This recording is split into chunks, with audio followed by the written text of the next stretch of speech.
नमः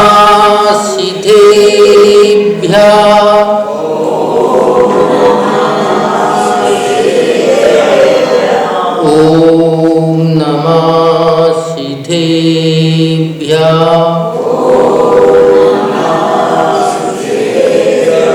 ॐ नमः सिद्धेभ्यः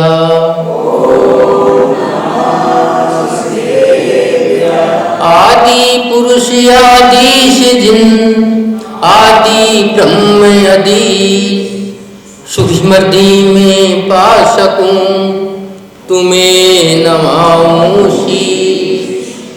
युग के आदि में हुए पाया सुख अनंत वो सुख में भी पा सकूं तुमको नमो अनंत तुमको नमो अनंत। देवादिदेव श्री आदिनाथ भगवान की, देवादिदेव श्री पार्श्वनाथ भगवान की, देवादिदेव श्री महावीर भगवान की, गुरु नाम गुरु संत श्रोमणी आचार्य श्री विद्यासागर जी महाराज की, दीक्षा गुरु श्री सरल सागर जी महाराज की, 3,9 करोड़ महामुनिराजों की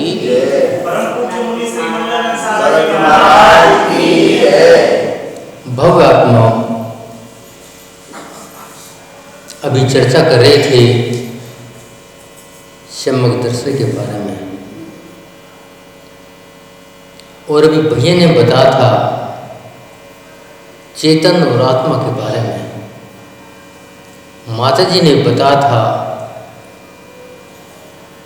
मात बाहरी भटकन अपने अंदर नहीं पहुंच सकती। तो आज इसी बात को चर्चा को आगे बढ़ाते हैं। आज बड़े सुख का दिन है, मगर इस परिवेश में सुख से ज्यादा दुख है। सुख का कारण है कि आज का मानव किसी न किसी रूप में परमात्मा को याद करता है। बेशक रोज नागरिक कभी कभी तो करता है, और कभी भी ना करे, कम से कम जब मरकर जाता है किसी सब यात्रा में, जब तो परमात्मा को याद कर ही लेता है। मगर ये सुख का दिन इतना ही है, ये मानव मंदिर में चला जाता है, लेकिन मंदिर का धर्म आज तक घर नहीं पहुंचा, मंडी और दुकान नहीं पहुंचा, फैक्ट्री और कॉलेज नहीं पहुंचा, दफ्तर और रसोई नहीं पहुंचा। कारण है हम मात्र भगवान की जय बोलते हैं, चाहे स्वामी आदिनाथ की जय बोल लो, महावीर की बोल लो, राम की बोल लो, कृष्ण की बोल लो, अल्लाह की बोल लो, मन चाहे जिसकी जय बोलो, मात्र जय बोलते हैं। लेकिन भगवान को जानने का प्रयत्न नहीं किया। आचार्य कहते हैं मात्र जैसे काम नहीं होगा। इसलिए सुख का दिन तो है, आप जय बोल लेते हैं, मगर दुख से ज्यादा क्यों है? क्योंकि आपने भगवान को जानने का प्रयत्न नहीं किया। आचार्य बताते हैं आज के इस कलिकाल में स्वामी महावीर ने क्या है कि हम अलग अलग संप्रदाय को मानते हैं। जिस संप्रदाय में कोई जन्म ले लेता है वो उसी धर्म मान लेता है। मगर आचार्य कहते हैं वो कोई प्रश्न भी करता है, क्या बौद्ध, वैष्णव, आर्य समाजी, हिंदू क्या धर्म है? तो स्वामी महावीर कहते हैं धर्म नहीं संप्रदाय है। और धर्म संप्रदाय में अंतर होता है। जिस प्रकार की बच्चे कितने भी हों, मां एक होती है। तो आचार्य कहते हैं संप्रदाय कितने भी हों, धर्म एक होता है। इसलिए स्वामी महावीर ने कहा अहिंसा परमो धर्म, जीवो और जीने दो।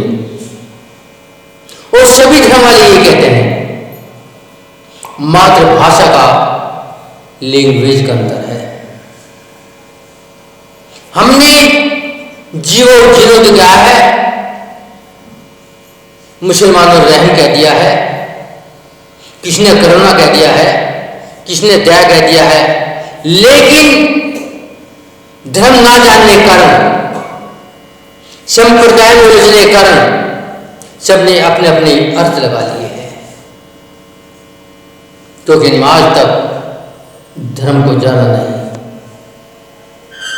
और बगैर धर्म जाने कल्याण नहीं होगा। क्योंकि धर्म से ही शुरुआत होती है कल्याण की। आप भी देख लेना, हम मंदिर में आते हैं, बाहर निकलते हैं, बल्कि बाहर निकलने की जरूरत नहीं, मंदिर में खड़े पड़ जाती है। क्योंकि धर्म वात्सल्य में है, और जहां धर्म के नाम पर लड़ाई होती हो, वहां धर्म कैसा हो सकता है। आचार्य कहते हैं तुम्हारे से अच्छे तो नास्तिक हैं, जो कभी धर्म को जानते नहीं। कम से कम वो लड़ते तो नहीं, और धर्म के नाम पर जहां खून खच्चर होते हों, वो धर्म कैसे हो सकता है। आचार्य कहते हैं हम मान चाहे जिसे धर्म मान लें, मतलब धर्म एक ही है, वो है वीतरागता, वो है रत्नत्रय। बाकी धर्म नहीं है, बाकी सारे संसार के मार्ग हैं। आचार्य कहते हैं मन चाहे जितने पगडंडी बना लेना, मोक्ष मार्ग में वीतरागता जाएगी या रत्नत्रय जाएगा।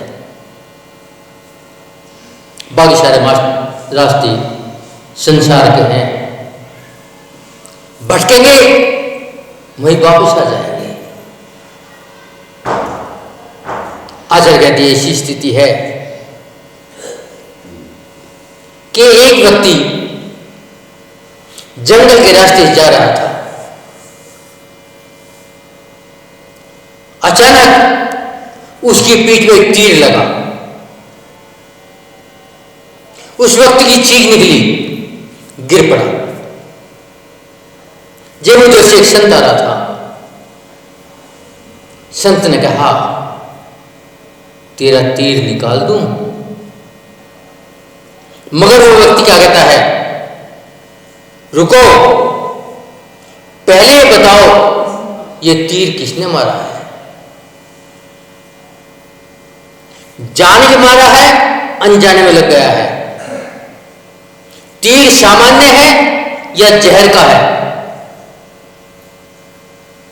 संत कहते हैं इन विकल्पों में मत पड़ो, पहले तीर निकाल लो। कभी खोजने के चक्कर में तेरी प्राण ना निकल जाए। मगर मानव कहता है पहले बताओ तीर क्यों और किसने मारा। आचार्य कहते हैं ये जो एक दृष्टांत है, आज स्थिति यही है। आज तक मैंने चेतन और शरीर को नहीं जाना, बट धर्म को नहीं जाना। इसलिए आचार्य कहते हैं तेरी मौत आए तो मरकट तक जाए, उससे पहले अपने अंदर के तीर निकाल ले, चाहे कसाय के हैं, चाहे व्यसन के हैं, चाहे आसक्ति के हैं, ये तीर निकाल ले। मगर एक भी तीर नहीं निकाला अपनी हठग्रह के कारण। आचार्य कहते हैं ये शरीर निर्ग्रंथ है, मात्र वस्त्र तो वासना की पूर्ति के लिए है। आचार्य कहते हैं ये आत्मा शरीर के जन्म के साथ आ जाती है, वो जीवन भर साथ रहती है, वो मरण के साथ विदा हो जाती है। ये इस प्रकार हुआ जैसे कि घर है या शरीर है, इसके ऊपर वस्त्र है, और ये आत्मा भी बार बार ये वस्त्र पलटती रहती है।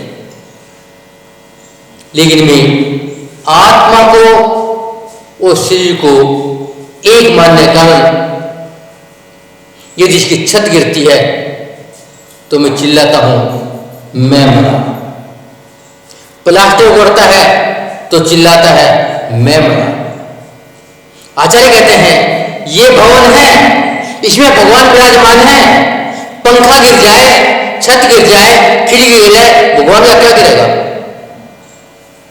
लेकिन मैं धर्म को ना जानने के कारण बार बार ये चिल्लाता हूं कि मर गया हूं, चोट लग गई है, बीमार हूं, क्योंकि मैंने आत्मा को और शरीर को एक मान लिया है। आचार्य के जरा विचार करके देखो तेरी स्थिति क्या है। जिस प्रकार के एक युवक रोजाना नियम से मंदिर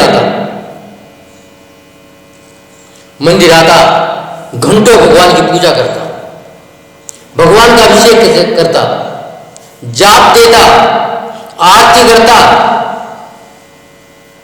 घंटों भगवान की भक्ति करता, लोगों ने कह दिया ये धार्मिक व्यक्ति है, रोज घंटों लगाता है, कभी नागा भी नहीं होती। मगर आज एक नई घटना घट गई।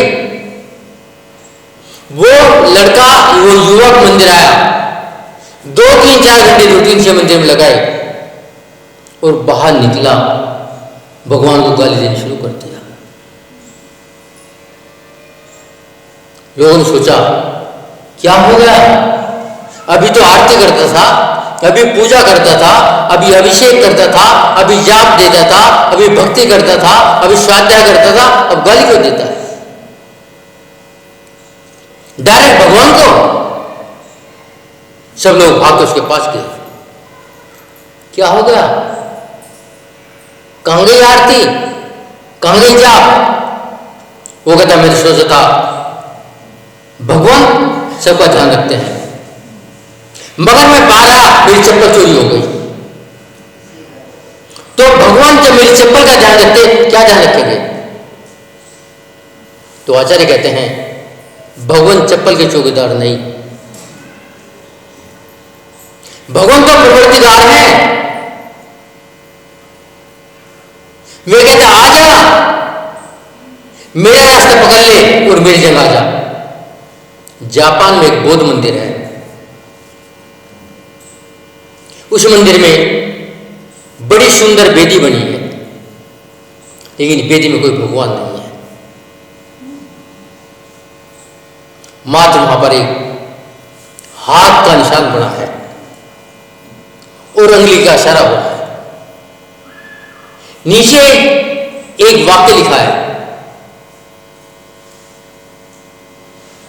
लिखा है मैं जानता हूं तुम मेरा इशारा नहीं समझोगे और मेरी पूजा प्रारंभ कर दोगे। ऐसा ही होता है। वहां पर लोग आते हैं, श्रद्धा से भक्ति पूजा करते हैं। कितना बड़ा दार्शनिक था जिसने ये वक्त लिखा। आचार्य कहते हैं भगवान तो विद्यालय में है, यहां भगवान नहीं है। मात्र मेरी चेतना को जगाने के लिए, मात्र अपने आप को समझने के लिए यह मंदिर भगवान विराजमान है। लेकिन आचार्य के मंदिर बनवा दिया मिट्टी पत्थर सीमेंट का, भगवान एक पत्थर खोदाड़ के बना दिया, लीप पोत के बना दिया, तो तू तो बहुत बड़ा आदमी हो गया, तुम भगवान बना सकता है, भगवान के ठहरने का मंदिर बना सकता है, तो तू तो भगवान से भी कितना बड़ा हो गया। अरे भगवान नहीं बना सकते,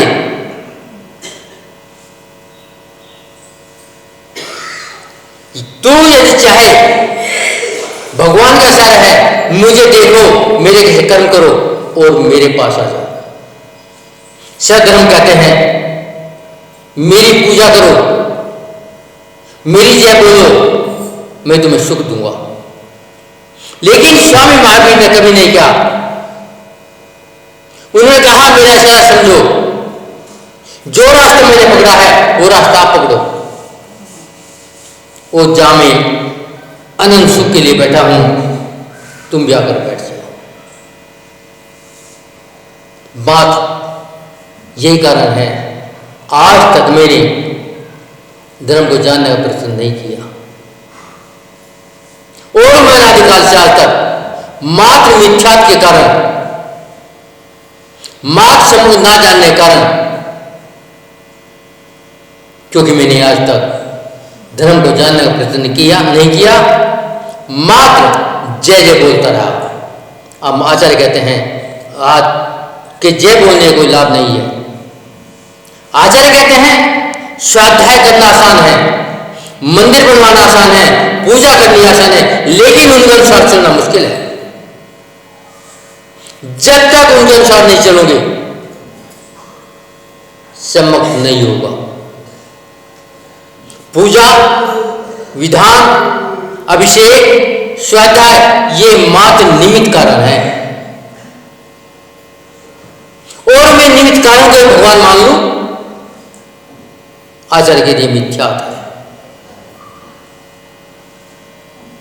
कोई महाराज आपका कल्याण नहीं कर सकते, कोई भगवान आपका कल्याण नहीं कर सकते, मगर वे निमित्त बन सकते हैं आपका कल्याण होने के कारण। लेकिन पुरुषार्थ आपको ही करना होगा।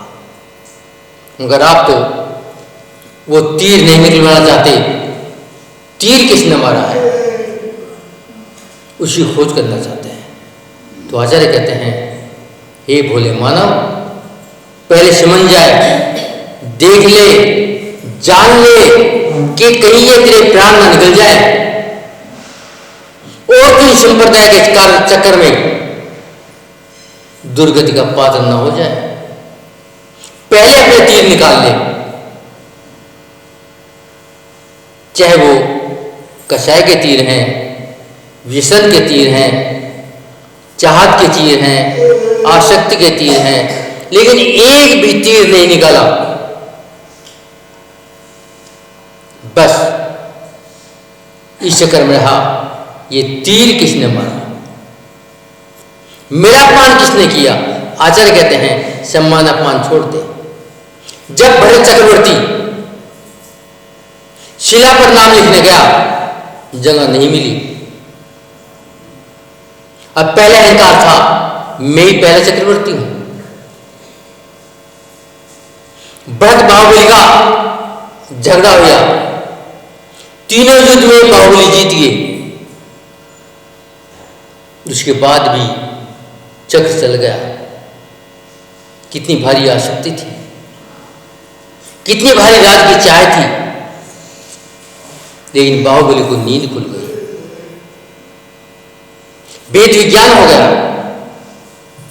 इस धरा के लिए ये धरा में धरा रह जाएगी, मेरी धरा नहीं होगी, बस वैराग हो गया। तो आचार्य कहते हैं समझ ले अपनी बात को कि धर्म संप्रदाय अलग अलग हैं और आत्मा चेतन अलग अलग है। चेतन कभी साथ छोड़ते नहीं और शरीर कभी साथ जाता नहीं। रोजाना तो सुबह शाम तक एक दिन हिसाब लगा देख ले कि मैंने कितने कितने अच्छे काम किए हैं जो धर्म के हों, और कितने कितने बुरे काम किए हैं। आचार्य कहते शाम को जब तू बैठेगा पाप का पलड़ा भरा पाएगा। पूरे दिन के हिसाब में खाते में एक भी पुण्य नहीं पाएगा। और तो अपने आप को समग्र दृष्टि कहता है। मोक्ष मार्गी कहता है, धर्मात्मा कहता है। आचार्य कहते हैं जिसने महावीर का रास्ता पकड़ा, परमात्मा का रास्ता पकड़ा, वे ही ज्ञानी है और वे ही संत है। अन्य सब के सब पंथवादी हैं, संसारवादी हैं, मिथ्या दृष्टि हैं, जिन्होंने भगवान रास्ता नहीं पढ़ा। समय आपका हो गया है, वाणी को विराम देता हूँ। ओम शांति, ओम शांति, ओम शांति।